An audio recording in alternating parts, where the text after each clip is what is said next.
Police line में हुए triple murder मामले को लेकर अब पुलिस की ओर से एक प्रेस कॉन्फ्रेंस किया जा रहा है। एसएसपी प्रभात कुमार ये प्रेस कॉन्फ्रेंस करेंगे कि किस तरीके से पूरे मामले का उद्भेदन किया गया है। तो हम कार्रवाई करते हुए जब स्पॉट पे पहुंचा गया तो पता चला कि हमारे ही कार्यालय में एक महिला पुलिसकर्मी जो कार्यरत थी, वो अपने परिवार के साथ उस क्वार्टर में रहती थी। उनके साथ उनकी एक बेटी और उनकी माताजी भी साथ में रहती थी और उन तीनों का डेड बॉडी मिला। उसके बाद गोलमुरी थाना में प्राथमिकी दर्ज कराते हुए एक विशेष अनुसंधान टीम का गठन किया गया था, जिसका नेतृत्व एएसपी सिटी आईपीएस अफसर श्री शुभांशु जैन कर रहे थे और इनका क्लोज मॉनिटरिंग सिटी एसपी के द्वारा किया जा रहा था। उसमें हमारे जिला में पदस्थापित DSP headquarter 2, DSP CCR, Telco थाना प्रभारी, गोलमुरी थाना प्रभारी, सीताराम डेरा थाना प्रभारी एवं बहुत सारे काबिल सब इंस्पेक्टर और पुलिसकर्मी को लगाया गया था। चूँकि एक काफ़ी सनसनीखेज मामला था, पुलिस लाइन के परिसर में, आवासीय परिसर में ही ये घटना हुआ था, तो इसमें प्रोफेशनली काम करते हुए टेक्निकल टीम को भी अलग अलग तरीके से लगाया गया था। फॉरेंसिक की टीम को लगाई गई थी, फिंगरप्रिंट्स और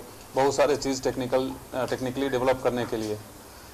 जो सारे अनुसंधान के बाद हम लोगों ने लगभग 12 से 15 घंटे के अंदर इस कांड का खुलासा किया और उसमें चीज़ें जो सामने आई है वो ये है कि ये जो महिला जो कर्मी थी, पुलिसकर्मी, इनकी बहाली 2015 में हुई थी। इनके पति का देहांत 2014 में हुआ था नक्सली घटना में और उनके आधार पर इनकी बहाली हुई थी।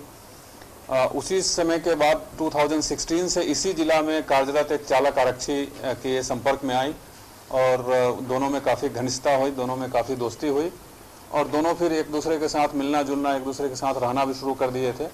पिछले लगभग 1.5 महीने से चालक आरक्षी जो था उसके मन में ये आ गया कि वो जो महिला कर्मी है उनका किसी और से भी दोस्ती है, किसी और से भी संबंध है।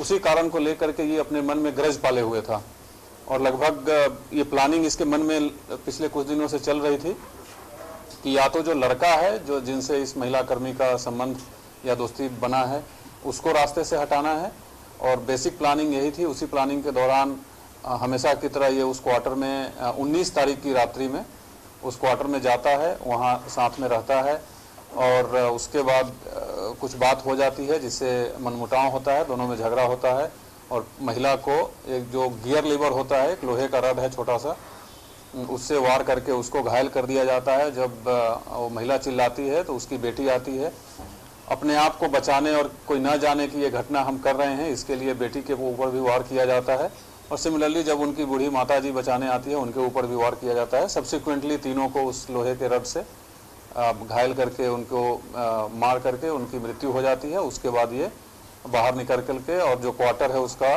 ताला लॉक करके, बिकॉज ये फ्रिक्वेंटली वहाँ आना जाना करता था, इसको सब कुछ पता था, तो ताला लॉक करके फिर वहाँ से निकल जाता है और इसकी सूचना किसी को नहीं लगती है, इसकी भनक भी किसी को नहीं लगती है। और जब इसकी महिला कर्मी की खोजबीन होने लगती है और उसके बाद जब अगल बगल के लोग जानते हैं कि ये 2 दिन से क्वार्टर से बाहर नहीं निकल रही है या फिर ऑफिस में भी नहीं आ रही है, उसके बाद ये सारी चीज़ें पता चलती है, पुलिस को सूचना मिलती है और ये इस प्रकार की घटना फिर हम लोग ये पता चलता है। तो यही पूरी घटनाक्रम है।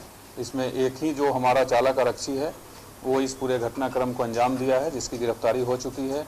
उनके ही निशानदेही पर जिस लोहे के रड जो गियर लीवर है बेसिकली, उससे जो वार किया गया है उसको भी जब्त किया गया है, बरामद किया गया है उस चालक आरक्षी के निशानदेही पर। घटना के समय जो चालक आरक्षी कपड़ा पहने हुए था उसको भी बरामद किया गया है और जो मोबाइल का इस्तेमाल करता था चालक आरक्षी उसको भी जब्त किया गया है। बाकी बहुत सारे टेक्निकल डिटेल्स हैं हमारे पास जिसको हम लोग अनुसंधान के दौरान उपयोग में लाएंगे और आज इनको गिरफ्तार करके जेल भेजा जा रहा है और पूरी टीम इस तरीके से काम कर रही है कि इनको सख्त से सख्त सजा दिलाई जाए। Thank you. ये घटना हुई है 19 और 20 की इंटरवीनिंग नाइट्स में। सर ये ड्राइवर ही हुआ ना, एसएसपी का ड्राइवर ही ना? यस, इस जिले का चालक आरक्षी। सर ये किसी तरह का आवाज है, जैसा बता रहे कि रड मारा है तो शोर होना चाहिए आसपास, जो बताते हैं कि कुछ आवाज नहीं आई, तो किस तरह की मतलब पुलिस बताते हैं कि बंद करके मारा गया, कुछ नशीला पदार्थ भी खिलाया है? देखिए, जैसा मैंने पहले बताया कि रात को 12-1 बजे की ये घटना है। जो चालक आरक्षी है वहाँ फ्रिक्वेंटली आना जाना करते थे, तो उनके जाने से कोई संदेह उत्पन्न वैसा हुआ नहीं उस दिन। प्लस गर्मी का दिन है, हर घर में फैन चलते रहता है, एसी भी चलते रहता है, उससे आवाज़, लोग सोए भी रहते हैं, अमूमन आवाज़ नहीं आती है और ये जब महिला कर्मी को मारा, डेफिनेटली उनके घर के लोग उठ गए आवाज़ सुन करके, उसको भी मार दिया। उसके बाद जो बूढ़ी माता जी आई उनको भी मार दिया। और फ्लैट भी काफ़ी अलग अलग है। अगर आप फ्लैट का स्ट्रक्चर देखेंगे तो एक कॉर्नर के रूम में जहाँ घटना हो रही थी, तो वहाँ से किसी दूसरे फ्लैट में आवाज़ जाना रात को 1 बजे जहाँ सब लोग सोए हो, तो ये पॉसिबल है कि किसी को कुछ सुनाई नहीं दिया होगा। तो ये पहले से तय कर लिया था सर कि मारना है, या झगड़ा के बाद अचानक ये घटना हुई कि प्लान था? जैसा इसका प्लानिंग था, ये प्लानिंग ये था कि जिस लड़के से उक्त महिला पुलिसकर्मी की दोस्ती थी उसको रास्ते से हटाना है। ये ग्रज इस बात का था। इस महिला को मारने का कोई प्लान नहीं था। वो at random out of rage कुछ बात हुआ, मनमुटाव हुआ, जिसके बारे घटना घटी है। क्या वास्तव में था क्या ऐसा कोई और लड़का जिसके बारे में इसको मन में ये था? इस चीज़ पे हम कोई कमेंट नहीं करना चाहेंगे, पर्सनल मैटर है। जो घटना हुई है उसके संदर्भ में इतना ही बताना था मुझे। रॉड सर पहले घर में था कि वो लेकर आया था? नहीं, पहले से वहाँ रखा हुआ था। हत्या करके रात को ही निकल गया कि सुबह? रात को ही निकल गया।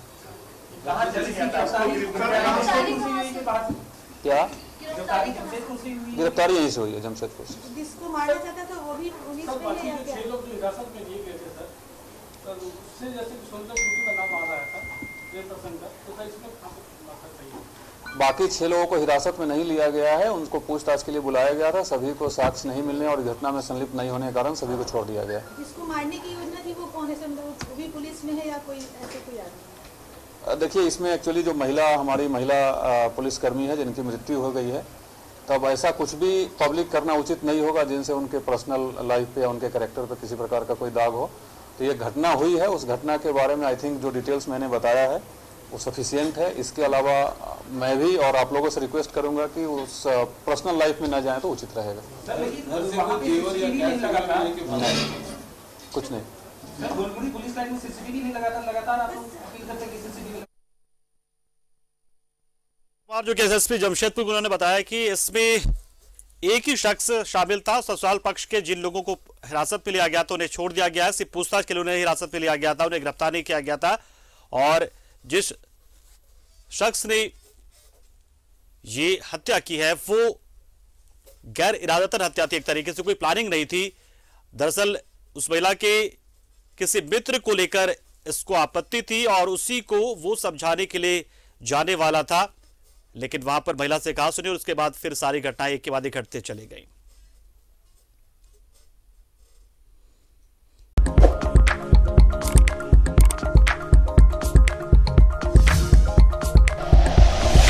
Like and share videos, subscribe करें हमारा चैनल और प्रेस करें बेल आइकॉन। न्यूज़ 11 भारत, सच है तो दिखेगा।